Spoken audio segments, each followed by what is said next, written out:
来看第15轮 BNT 的疫苗，昨开放预约登记，结果3点钟内，就120.7人完成着注文，是这个疫苗预约以来上届紧来爆满的一届。这期的 BNT 的疫苗，剩最后的10万剂。指挥中心嘛来协调着全台湾9个县市，昨暝阁来加开着95000多剂 BNT， 要互民众预约注文。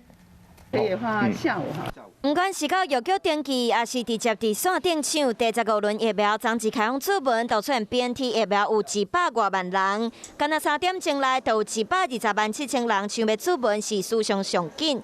BNT 疫苗有9项，第一天开放注文，就干那剩上尾10万剂。尤其台北市的诊所强要互抢了，注射量敢有够？但市中有信心。北市的量能应该我想是没有问题了哈。但市中挂保证有注文就注会到，第15轮疫苗注文统计数字嘛出来啊！头一天开放到下晡5点 ，BNT 疫苗注文成功的有将近130万人 ，AZ 嘛有超过20万人，莫德纳干那7万多人，总共有超过157万人伫明仔开始注射。同一天嘛开放医疗院所免登记直接注射，不过 BNT 疫苗注射量增加，指挥中心嘛赶紧加开95239剂，分别伫双北、台中等全台9个县市来改善注文的压力。不过，世界卫生组织公布数据，欧洲疫情继续炭烧，自即马到明年3月，累计通报为着病毒死亡的人数可能会超过220万人，比即马阁增加70万。台湾敢有可能嘛安尼？但市中安尼讲。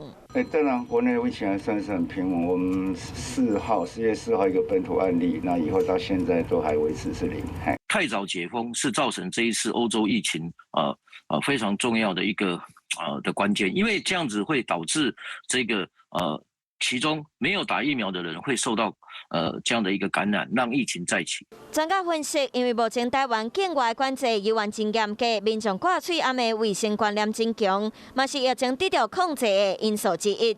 不过，即马上重要的，要是要赶紧增加第2剂的注射率，才会当防止疫情继续扩散。